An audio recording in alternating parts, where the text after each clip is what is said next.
Hello ನಮಸ್ತೆ. ಇವತ್ತೇನು ವಿಶೇಷ ಅಂತ ಹೇಳಿದರೆ ನಮ್ಮ ಮನೆಯಲ್ಲಿ ಹಿರಿಯರ ಹಬ್ಬ ಅಂತ ಹೇಳಿದರೆ ಪಿತೃಪಕ್ಷದಲ್ಲಿ ಮಾಡುವ ಹಿರಿಯರ ಪೂಜೆ. ಸೊ ನಾನು ಇದರಲ್ಲಿ ಏನೆಲ್ಲ ಪ್ರಿಪ್ರೇಷನ್ ಮಾಡ್ಕೊಂಡ್ವಿ ಹಿರಿಯರ ಹಬ್ಬಕ್ಕೆ ಅಂತ ನಾನು ಹೇಳಿರ್ತೀನಿ.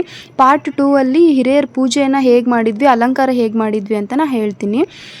ಸೊ ನಮ್ಮ ಮಂಜು ಬೆಳಗ್ಗೆ ಎದ್ದು ರಂಗೋಲಿ ಹಾಕ್ತಾ ಇದ್ದಾಳೆ. ನಮ್ಮಮ್ಮ ಜೋಳ ಎಲ್ಲೂ ಸಿಗಲಿಲ್ಲ ಅಂತ ಎದುರುಗಡೆಯವ್ರ ಮನೆಗೆ 2 ಜೋಳ ಇಸ್ಕೊಂಬಂದರು ಎಡೆ ಗಿಡಕ್ಕೆ ಅಂತ ಹೇಳಿ. ಅದರಲ್ಲೂ 2 ಜೋಳ ಕೊಟ್ಟು 2 ಜೋಳ ತಗೊಂಬರೋಗು ಅಂತ ಅದು ಎದುರುಗಡೆ ಮನೆ ಚಿಕ್ಕ ಹುಡುಗಂಗೆ ಹೇಳ್ತಾ ಇದ್ದಾರೆ ನಮ್ಮಮ್ಮ. ಸೊ ಅದಾದಮೇಲೆ ಅಮ್ಮ ತಿಂಡಿ ತಿನ್ಕೊಂಡು ಒಂದು ಸ್ವಲ್ಪ ಐಟಮ್ಸ್ ತರಬೇಕಿತ್ತು ಅಂತ ಹೇಳಿ ಅಂಗಡಿಗೆ ಹೊರಟರು. ಅಮ್ಮ ಬೇಗ ಬಾ.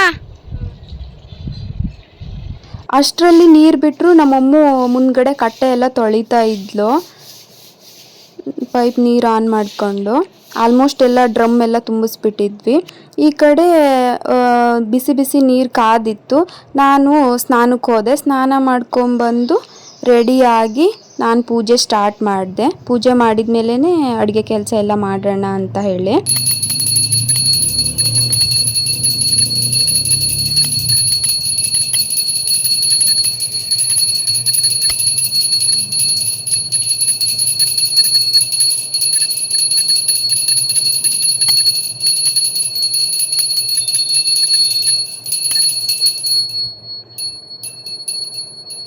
ಅಷ್ಟರಲ್ಲಿ ಆಂಟಿಯರು ಬಂದರು. ಆಂಟಿಯರಿಗೆ ಚಹಾ ಮಾಡಿಕೊಟ್ಟಿದ್ವಿ.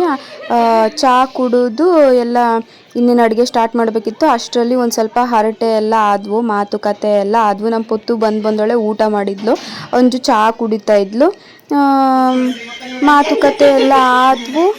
ಅದಾದಮೇಲೆ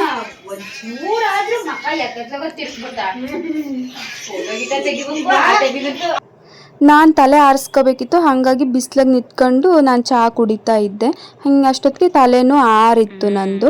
ಆಮೇಲೆ ನಮ್ಮ ಚಿಕ್ಕಪ್ಪ ಕೋಳಿ ಕುಯ್ಬೇಕು ಅಂತ ಹೇಳಿ ಅಂಜು ಚಿಕ್ಕಪ್ಪ ಸೇರಿ ಕೋಳಿ ಹಿಡಿದ್ರು. ಅದು ನಮ್ಮ ಮನೆಗೆ ಸಾಕಿರೋದು ಹುಂಜ, ನಾಟಿ ಕೋಳಿ ಸಾರು ಊಟಕ್ಕೆ. ಚಿಕ್ಕಪ್ಪ ಆಂಟಿ ಸೇರಿ ಕೋಳಿ ರೆಡಿ ಮಾಡ್ತಾ ಇದ್ರು. ಆಂಟಿ ಹೆಲ್ಪ್ ಮಾಡಿದ್ಲು ಚಿಕ್ಕಪ್ಪಗೆ. ಸೌದೆ ಕಲೆಕ್ಟ್ ಮಾಡ್ತಾ ಇದ್ದಾಳೆ ನಮ್ಮ ಆಂಟಿ. ಈ ಕಡೆ ನಮ್ಮ ಚಿಕ್ಕಪ್ಪ ಕೋಳಿ ರೆಡಿ ಮಾಡ್ತಾ ಇದ್ದಾರೆ.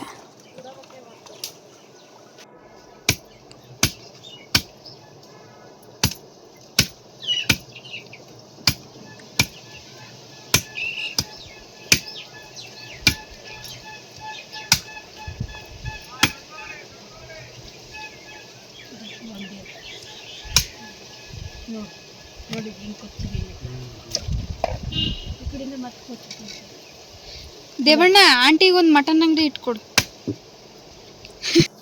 ಅದಾದಮೇಲೆ ನಾನು ನಮ್ಮಮ್ಮ ಸೇರಿ ಈರುಳ್ಳಿ ಬೆಳ್ಳುಳ್ಳಿ ಎಲ್ಲ ಬಿಡಿಸೋಣ ಅಂತ ಹೇಳಿ. ಸೊ ಜಾಸ್ತಿ ಬಿಡಿಸ್ಬೇಕಿತ್ತು, ಹಾಗಾಗಿ ಜಾಸ್ತಿ ಅಡುಗೆ ಮಾಡೋದಿತ್ತಲ್ಲ, ಎಲ್ಲ ಐಟಮ್ಸಿಗೂ ಬೇಕು ಅಂತ ಹೇಳಿ ಜಾಸ್ತಿ ಇದ್ವು ಅಂತ ನಾನು ಅವಳಿಗೆ ಹೆಲ್ಪ್ ಮಾಡೋಕೆ ಹತ್ಕೊಂಡೆ. ಬಾಕಿದೆಲ್ಲ ಮಾಡ್ಕೊಳ್ರಿ, ಮಟನ್ ಸಾರು ಕೇಳಂತ ನಮ್ಮ ಹತ್ರ ಹಂಗಂತ ಹೆಚ್ಚಿಡೋದು ಇಟ್ಕೊಂಡ್ಮೇಲೆ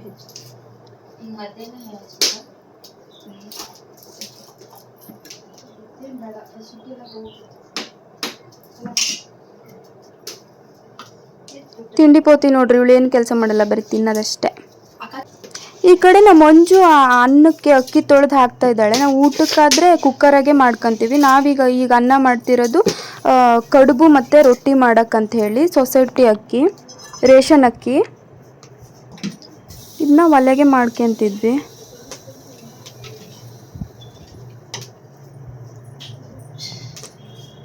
ಆದರೂ ಒಲೆಯಲ್ಲಿ ಮಾಡಿದ ಅಡುಗೆ ತುಂಬ ರುಚಿ ಬಿಡಿ. ಕಿಪ್ಪಿ ಕೀರ್ತಿ ಬಗ್ಗೆ ಎಲ್ಲ ಮಾತುಕತೆ ನಡೀತಿತ್ತು. ಹಂಗೆ ಮಾತಾಡಿಕೊಂಡು ನಕ್ಕೊಂಡು ಎಲ್ಲ ಆಲ್ಮೋಸ್ಟ್ ಈರುಳ್ಳಿ ಸಿಪ್ಪೆ ಬಿಡಿಸಿದ್ದೆಲ್ಲ ಮುಗ್ದಿತ್ತು. ಈರುಳ್ಳಿ ಬೆಳ್ಳುಳ್ಳಿದೆಲ್ಲ,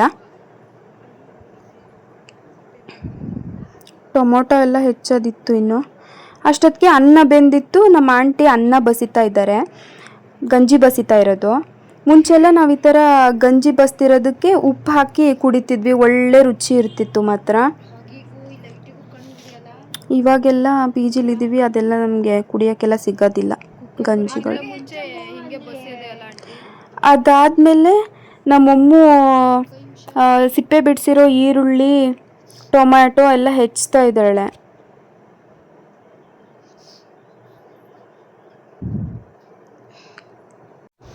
ನಾ ಹೇಳಿಲ್ವಾ ಇವಳಂತೂ ತಿಂಡಿ ಪೋತಿ ಅಂತ, ತಿಂತಾ ಇರೋದಷ್ಟೇ.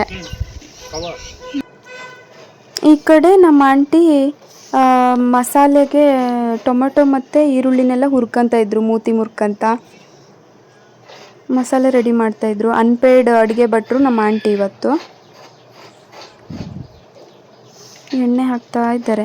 ಎಣ್ಣೆ ಕೇಟ್ಲಿ ಫುಲ್ಲಾಗಿ ಇವಾಗ ಅದು ಎಕ್ಸ್ಟ್ರಾ ಇರೋದನ್ನ ಡೈರೆಕ್ಟ್ ಅದಕ್ಕೆ ಹಾಕ್ತಾ ಇದ್ದಾರೆ ನಮ್ಮ ಆಂಟಿ. ಆಮೇಲೆ ನಮ್ಮಮ್ಮು ಕಾಯಿ ತುರಿದು ಕೊಟ್ಲು. ತುರ್ದು ಹಾಕಿರೋ ಕಾಯಿ ಬೇಗ ನುರಿಯುತ್ತೆ ಅಂತ. ಅವಳು ಬೆಳಗ್ಗೆಯಿಂದ ಆ ಜಾಗ ಬಿಟ್ಟು ಕದಲೇ ಇರಲಿಲ್ಲ ಪಾಪ. ಅಷ್ಟೊತ್ತಿಗಲ್ಲೇ ನಾನು ಶುಂಠಿ ಬೆಳ್ಳುಳ್ಳಿ ಪೇಸ್ಟ್ ರೆಡಿ ಮಾಡ್ತಾ ಇದ್ದೆ. ಆಚೆಯಿಂದ ತಂದಿರಲಿಲ್ಲ, ಹಾಗಾಗಿ ನಾವು ಮನೆಗೆ ರೆಡಿ ಮಾಡ್ಕೊಂಡ್ವಿ.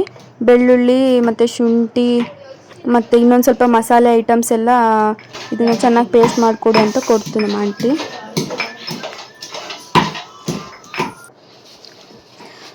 ರೊಟ್ಟಿ ಮತ್ತು ಕಡುಬಿಗೆ ನಮ್ಮ ಆಂಟಿ ಹಿಟ್ಟು ಬೇಯಿಸ್ತಾ ಇದ್ದಾರೆ. ಇದು ನೋಡಿ ಅಕ್ಕಿ ಹಿಟ್ಟು. ನಾವು ಅಕ್ಕಿ ಹಿಟ್ಟನ್ನೇ ಜಾಸ್ತಿ ಯೂಸ್ ಮಾಡೋದು ಕಡುಬಿಗೆ, ರೊಟ್ಟಿಗೆ, ಕಜ್ಜಾಯಕ್ಕೆ ಎಲ್ಲ ಇದೇ ಥರ ಬೇಯಿಸ್ಕೋಬೇಕು. ಅದಕ್ಕೊಂದು ಸ್ವಲ್ಪ ಅನ್ನ, ನೀರು, ಉಪ್ಪು ಹಾಕಿ ಅದು ಕುದೀತಾ ಇದ್ದಾಗ ಈ ಥರ ಹಿಟ್ಟು ಹಾಕೋದು.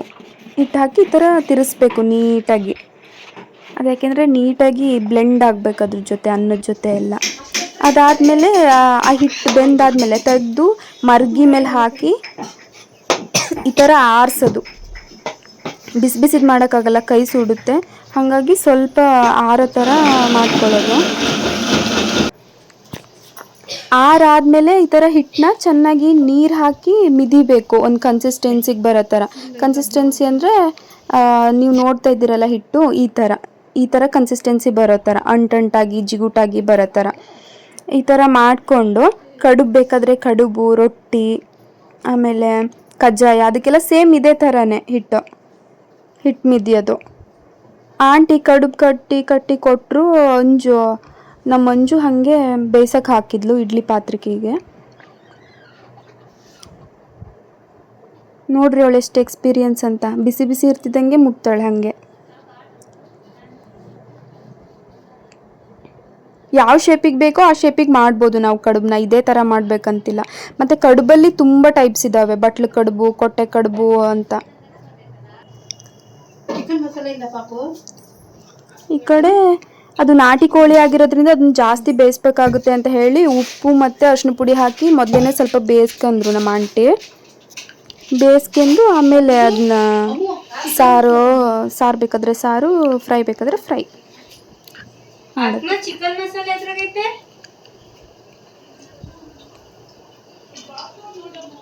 ಆದರೆ ನಮ್ಮ ಆಂಟಿ ಅಡುಗೆ ಮಾತ್ರ ತುಂಬ ಚೆನ್ನಾಗಿ ಮಾಡ್ತಾರೆ.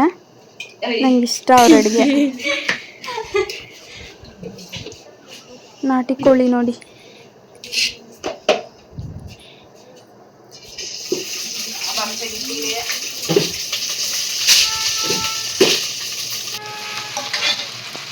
ಆದರೆ ಈ ನಾಟಿ ಕೋಳಿ ಆಲ್ಮೋಸ್ಟ್ ಸಿಮಿಲರ್ ಟು ಮಟನ್ ಥರನೇ ಬರುತ್ತೆ.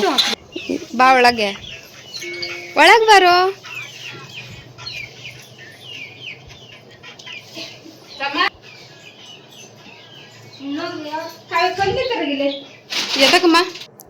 ನಮ್ಮಮ್ಮ ಅಂಗಡಿಗೆ ಹೋಗಿ ಏನೇನು ಐಟಮ್ಸ್ ಬೇಕಿತ್ತು, ಪೂಜೆ ಐಟಮ್ಸು ಎಲ್ಲ ತಂದಿದ್ರು, ಸಂಜೆಗೆ ಏನೇನು ಬೇಕಿತ್ತು ಅಂತ. ನಾನು ಪೂಜೆ ಮಾಡುವಾಗ ತೆಂಗಿನಕಾಯಿ ದೇವ್ರಿಗೆ ಒಡೆದಿರಲಿಲ್ಲ, ಹಾಗಾಗಿ ಅಮ್ಮ ಬಂದು ತೆಂಗಿನಕಾಯಿ ಒಡೆದು ಬಾಳೆಹಣ್ಣೆಲ್ಲ ಇಟ್ಟು ಅವ್ರು ಇನ್ನೊಂದು ಸಲ ಊದ್ಬತ್ತಿ ಎಲ್ಲ ಹಚ್ಚಿದ್ರು. ನಾನು ಪೂಜೆ ಮಾಡಿ ದೀಪ ಎಲ್ಲ ಹಚ್ಚಿದ್ದೆ ಮಾರ್ನಿಂಗೇನೆ. ಅಮ್ಮ ಬಂದು ಕಂಪ್ಲೀಟ್ ಮಾಡಿದ್ರು.